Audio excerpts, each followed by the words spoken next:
Pada zaman dahulu kala, hiduplah seorang pemuda bernama Serunting. Serunting adalah seorang pangeran yang merupakan anak dari raksasa bernama Putri Tenggang. Suatu hari, Serunting menikah dengan seorang gadis desa. Gadis desa tersebut memiliki seorang adik yang bernama Arya Tebing. Sebelum menikah, perempuan tersebut tinggal bersama adiknya di sebuah gubuk sederhana. Setelah menikah dengan Serunting, gadis desa tersebut tinggal dengan suaminya di lain kampung. Tinggallah Arya Tebing hidup sendiri di gubuknya. Arya Tebing dan kakaknya memiliki sebuah kebun yang agak luas. Sebelum kakaknya pindah, kebun tersebut dibagi menjadi dua. Satu untuk Arya Tebing dan satunya lagi untuk kakaknya. Kebun tersebut dibagi menjadi dua dengan pembatas sebuah batang pohon besar. Bagian kebun sebelah kiri menjadi milik Arya Tebing dan sebelah kanan menjadi milik kakaknya. Beberapa hari kemudian, setelah pembatas kebun tersebut dipasang, turunlah hujan dengan sangat deras. Hujan dengan dari pagi hingga malam. Setelah hujan turun dengan deras, keesokan harinya pagi sangat cerah. Matahari bersinar terang seperti biasanya. Namun, suatu keanehan terjadi. Terlihat warna kemilau keemasan di batang pohon yang dijadikan pembatas kebun milik Arya Tebing dan kakaknya. Arya Tebing yang datang melihat kebunnya terkejut ada jamur emas yang tumbuh di batang kayu pembatas kebun. Arya Tebing melihat jamur emas tersebut tumbuh di bagian batang pohon yang mengarah ke kebunnya.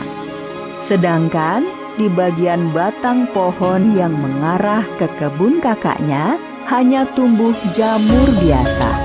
Arya Tebing pun segera memetik jamur emas tersebut. Keesokan hari, Arya Tebing datang lagi ke kebunnya dan melihat jamur emas tersebut tumbuh lagi. Arya Tebing sangat bahagia melihat jamur emas tersebut. Dia kembali memetik jamur tersebut. Setiap pagi, Arya Tebing pun pergi ke kebunnya dan memetik jamur emas. Lama-kelamaan, jumlah emas yang dipetiknya terkumpul sangat banyak. Arya Tebing kemudian menjual jamur emas yang tumbuh di batang pohon tersebut. Kehidupannya pun menjadi lebih baik. Rumahnya dibangun sehingga tidak lagi berupa gubuk. Suatu hari, secara diam-diam, Serunting mengikuti Arya Tebing yang hendak pergi ke kebun. Ketika hendak memetik jamur emas, Arya Tebing tiba-tiba dikejutkan oleh kehadiran Serunting. Hai Arya Tebing, ternyata selama ini kamu mencurangiku. Kenapa batang pohon pembatas ini kamu ubah posisinya?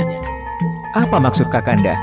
Kamu sengaja mengubah posisi batang pohon ini, sehingga jamur emas yang harusnya tumbuh ke arah kebunku, malah tumbuh ke arah kebunmu. Itu tidak benar Kakanda. Aku tidak pernah melakukannya. Untuk apa aku mengubah posisi batang pohon yang besar ini? Lagi pula, kalau Kakanda menginginkan jamur emas ini, aku bisa memberikannya untuk Kakanda. Semua emas ini seharusnya jadi milikku. Engkau tidak berhak atas emas itu. Jika kamu tidak mau memberikan semua emas itu kepadaku, maka ayo kita berkelahi. Yang menang berhak memiliki semua emas itu. Arya Tebing terkejut mendengar Serunting menantangnya berkelahi. Arya Tebing berpikir sebentar dan kemudian menjawab tantangan Serunting. Baiklah, aku terima tantangan Kakanda. Tapi beri aku waktu seminggu untuk bersiap-siap. Baiklah. Aku beri waktu seminggu. Semoga engkau bisa banyak berlatih agar bisa menandingiku. Arya Tebing memikirkan cara bagaimana menghadapi Serunting. Dia harus menemukan siasat yang cerdik karena tidak mungkin mengalahkan Serunting yang terkenal sakti. Bagaimana cara mengalahkan Kakanda Serunting? Bagaimana ya? Aku punya cara. Akhirnya, setelah berhari-hari berpikir, Arya Tebing menemukan cara. Secara diam-diam, dia datang menemui kakaknya.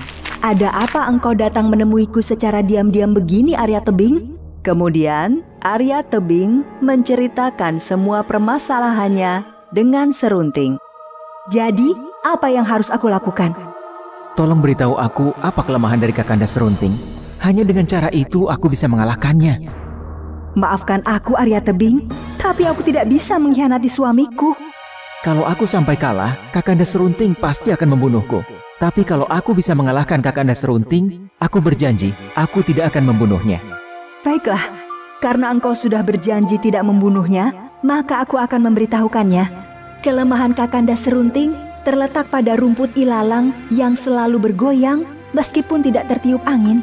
Jika kamu menombak rumput ilalang tersebut, maka kekuatannya akan hilang."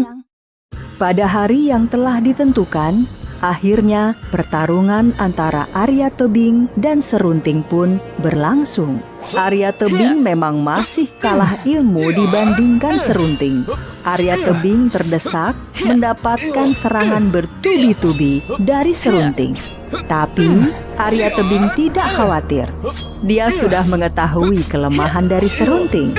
Ketika sudah sangat terdesak, Arya Tebing segera melompat dan menombak rumput ilalang di dekatnya. Seketika, tubuh Serunting jatuh ke tanah dan kesakitan. Hei Arya Tebing, bagaimana kamu bisa mengetahui kelemahanku? Arya Tebing hanya diam saja sambil menyaksikan Serunting menggelepar kesakitan. Aku tahu, pasti kakakmu yang memberitahu. Sekarang pergilah Kakanda Serunting. Aku sudah berjanji tidak akan membunuh Kakanda. Setelah kalah dari Arya Tebing, Serunting pun berjalan jauh meninggalkan kampung halamannya. Akhirnya, Serunting sampai di lereng Gunung Siguntang. Setelah kelelahan berjalan jauh, Serunting duduk beristirahat di bawah sebuah pohon. Tiba-tiba, Serunting mendengar suara memanggilnya. "Hai anak muda, maukah kamu mendapatkan kesaktian para dewa? Siapakah engkau? Aku Sang Hyang Mahameru. Kesaktian seperti apa yang hendak engkau berikan Sang Hyang Mahameru? Kamu harus bertapa di bawah rumpun bambu itu sampai seluruh daun bambu tersebut menutupi tubuhmu. Apakah kamu sanggup?" Baik Sang Hyang Mahameru, aku sanggup melakukannya. Serunting pun segera bertapa di bawah rumpun bambu tersebut. Setelah 2 tahun, seluruh tubuhnya pun ditutupi oleh daun rumpun bambu. Wahai Serunting, masa bertapamu sudah cukup. Sekarang bangunlah. Kamu ternyata mampu menjalani masa bertapa yang berat ini. Karena itu, sudah sepantasnya kamu mendapatkan kesaktian para dewa. Ampun Sang Hyang Mahameru, kesaktian seperti apakah yang akan hamba dapatkan? Mulai sekarang, apapun yang engkau ucapkan akan berubah menjadi kutukan. Setelah bertapa dan mendapatkan kesaktian, Serunting berjalan pulang menuju kampung halamannya. Di perjalanan, Serunting mencoba kesaktian yang baru saja diperolehnya. Hai hamparan padi, berubahlah kalian menjadi emas. Sungguh ajaib, hamparan padi di sawah itu pun berubah menjadi hamparan emas. Namun, Serunting tidak mengambil emas-emas tersebut. Dia hanya melanjutkan perjalanan. Hai sungai yang mengering, berubahlah menjadi sungai yang mengalirkan air jernih. Sungai yang kering tersebut pun tiba-tiba mengalirkan air yang jernih. Karena kesaktiannya tersebut, Serunting pun dijuluki si pahit lidah, karena apapun yang diucapkannya menjadi kenyataan. Setelah bertapa selama 2 tahun, Serunting yang awalnya tamak ternyata sudah berubah menjadi manusia yang baik hati. Dalam perjalanan pulang, dia selalu berbuat baik dan menolong sesama. Setelah sampai di kampung halamannya, Serunting yang sudah mendapat julukan si pahit lidah pun tidak menaruh dendam kepada Arya Tebing. Serunting justru meminta maaf dan berjanji akan menjadi saudara yang baik bagi Arya Tebing.